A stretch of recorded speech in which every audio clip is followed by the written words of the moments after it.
Hello learners, welcome to my channel enlighten knowledge. आज हम study करने जा रहे हैं इन्फ्लेशन चैप्टर में measures to control inflation. Detail में इसको डिस्कस किया जाएगा। तो वीडियो शुरू करने से पहले आपको बता देती हूँ, आप मेरा टेलीग्राम चैनल ज्वाइन कर सकते हैं, वेबसाइट पे भी विजिट कर सकते हैं। इन दोनों पे आपको इन वीडियोज़ की PDF फाइल मिल जाएगी।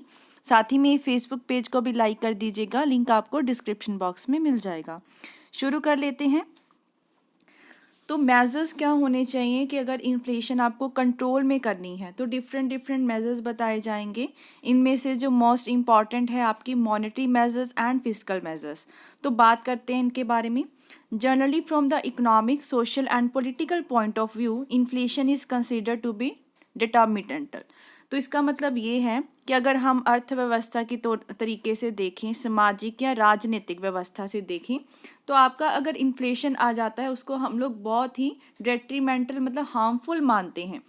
तो हमें ये लगता है कि हमारी जो कंट्री है वो क्या है, एक डेंजरस सिचुएशन में जा रही है इन्फ्लेशन की वजह से, जिसकी वजह से ये बहुत ज़रूरी हो जाता है इन्फ्लेशन को कंट्रोल में रखना।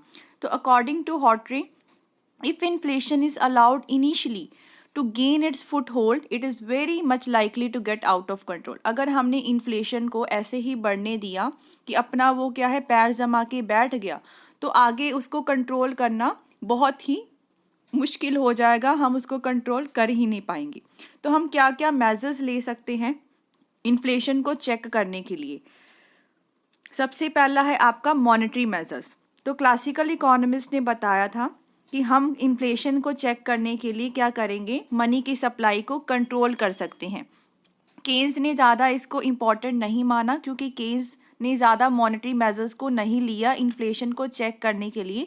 लेकिन बाकी जो मॉडर्न इकोनॉमिस्ट थे, जैसे कि मिल्टन फ्रीडमैन, डॉन पार्टिनकिन, उन्होंने रिवाइज किया कि कहीं ना कहीं मॉनेटरी मेजर्स बहुत इंपॉर्टेंट हो जाते हैं इन्फ्लेशन को करेक्ट करने के लिए। तो आगे डिस्कस करते हैं कि क्या क्या मेजर्स अपना सकते हैं। पहला है आपका कंट्रोल ओवर मनी।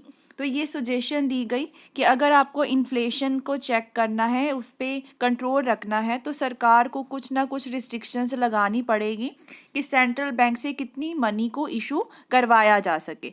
इन्फ्लेशन राज्य आती क्यों है, क्योंकि हमारे पास जो मनी की सप्लाई है वो बढ़ जाती है। अब सप्लाई को कंट्रोल करना ही पड़ेगा, तो कंट्रोल कर लेते हैं तो इन्फ्लेशन आएगी नहीं। सेकेंड है आपका क्रेडिट कंट्रोल। तो सेंट्रल बैंक क्या करे, क्रेडिट कॉन्ट्रैक्शन पॉलिसी को अपनाए ताकि लोगों के हाथ में कम पैसा जाए। इसके कारण की वजह से हम लोग क्वांटिटेटिव और क्वालिटेटिव वेपन्स को यूज़ करते हैं, ताकि उसको पूरे तरीके से दोनों को यूज़ किया जाए। दूसरे तरीके से हम कह सकते हैं या तो बैंक रेट बढ़ा दो, या फिर कैश रिजर्व रेशो क्या है उसको इंक्रीज़ कर दो, या सिक्योरिटीज़ है जो वो ओपन मार्केट में बेचना स्टार्ट कर दिया जाए। क्रेडिट राशनिंग, ये सारे जो आपके मेथड्स हैं ना, ये क्रेडिट कंट्रोल के हैं कि हाथ में पैसा कम आए, जिसकी वजह से बैंक्स ये सारे मेथड्स को अपनाती है। More over, central bank issue कर सकती है कुछ ना कुछ डायरेक्टिव्स, मतलब ऑफिशियल ऑर्डर्स को इशू कर सकती है अपने बैंक्स को, ताकि वो भी क्रेडिट को कहीं ना कहीं रिस्ट्रिक्ट करने की कोशिश करें। थर्ड पॉइंट है आपका demonetisation of the old currency. जब इन्फ्लेशन डेंजरस सिचुएशन पे पहुंच जाती है तो सरकार क्या करती है, अपनी ओल्ड करेंसी को डीमोनेटाइज करती है और नई करेंसी को इशू करने की कोशिश करती है। इस भागम भाग में क्या होगा कि लोग अपनी ज़्यादा डिमांड नहीं करेंगे, जिस वजह से जो प्राइस कंट्रोल में आना शुरू हो जाएंगे, क्योंकि नई करेंसी इशू करवाने में जो टाइम लगेगा, ओल्ड करेंसी को दोबारा से चेंज करना पड़ेगा। तो गवर्नमेंट क्या करती है कि अलाउ करती है एक लिमिटेड अमाउंट ओल्ड करेंसी का, जिसकी वजह से वो हम लोग नई करेंसी को एक्सचेंज कर सकते हैं। तो ये भी गवर्नमेंट एक रोल अपनाती है ताकि इन्फ्लेशन कंट्रोल की जा सके। नेक्स्ट बात करते हैं फिस्कल मेजर्स की। फिस्कल मेजर्स से मैंने पहले भी आपको बताया है, ये रेवेन्यू और एक्सपेंडिचर से रिलेटेड होता है। सरकार कहाँ पे खर्चा करती है, कहाँ से पैसा आता है। अब इन्फ्लेशन को चेक करने के लिए केन्स ने ज़्यादा किसका रोल बताया है, फिस्कल मेजर्स का। प्रोफेसर मुंडल ने बताया है कि उन्होंने आर्टिकल्स बताए हैं जिसमें उन्होंने फिस्कल वेपन्स की बात की है इन्फ्लेशन को कंट्रोल करने के लिए। उसमें सबसे पहला जो मेथड है that is decrease in the public expenditure. Main reason जो इन्फ्लेशन का होता है वो है हद से ज़्यादा खर्चा कर देना। इसीलिए सरकार को क्या करना पड़ेगा, जो नॉन असेंशियल जहाँ पे खर्चा नहीं करना चाहिए, इतना ज़रूरी नहीं है, वहाँ पे बिल्कुल भी खर्चा ना किया जाए, उसको बिल्कुल ही स्केल डाउन कर दिया जाए। सेकंड है आपका increase in the public debts.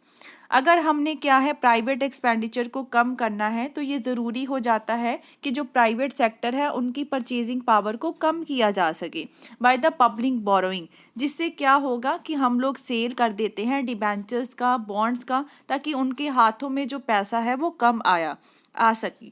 Third point है delay in the payment of old डेब्ट।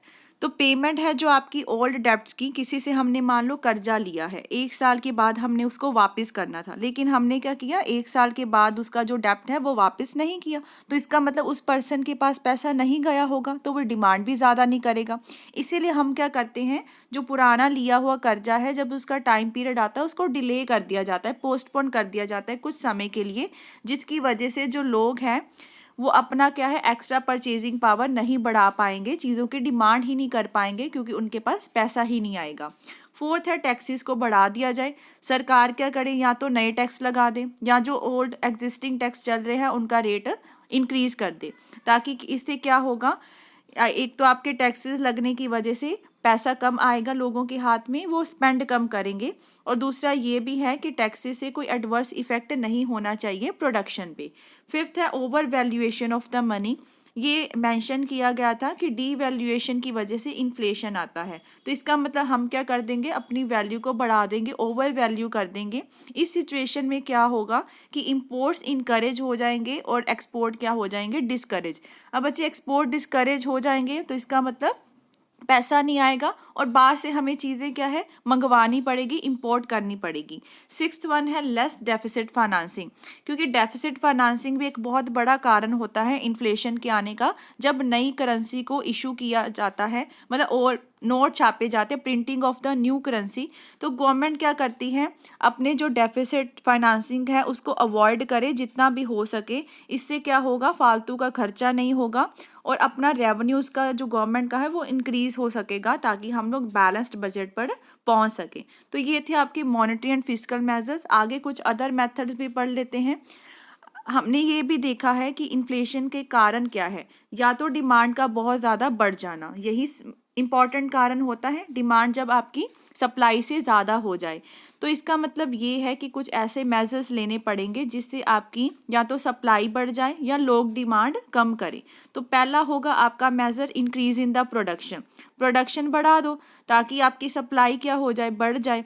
Those goods be produced more whose prices are likely to rise rapidly.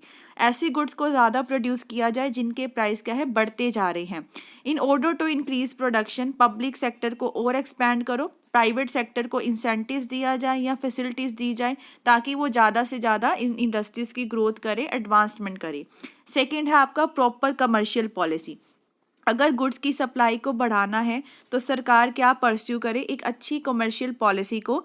Impact of such goods as are more in demand be increased and their export be discourage. अब ये होगा कि ऐसी goods को ज़्यादा मतलब बनाया जाए जिनकी डिमांड ज़्यादा है, बाहर ना बेचा जाए। ठीक है, हमारे पास ही अगर सप्लाई कम है तो हम बाहर क्यों भेजेंगे, तो इसका मतलब एक्सपोर्ट को डिस्करेज किया जाए और हमारे पास सप्लाई उन चीज़ों की रहे, ऐसी आपकी कमर्शियल पॉलिसी होनी चाहिए।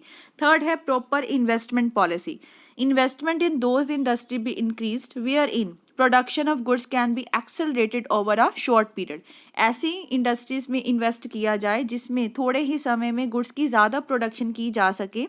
लेस इन्वेस्टमेंट, कम इन्वेस्टमेंट उनमें की जाए, ऐसी इंडस्ट्रीज में की जाए जिनमें बनने में बहुत टाइम लग जाता है, लॉन्ग जेस्टेशन पीरियड होता है। फोर्थ है आपका price control and rationing. Price control क्या करता है, डेटर्स करता है इंडस्ट्रीज को from raising the prices of their goods arbitrary, कि ऐसे ही हम लोग प्राइजेस को बढ़ा नहीं सकते, प्राइस में कंट्रोल रखना बहुत ज़रूरी है।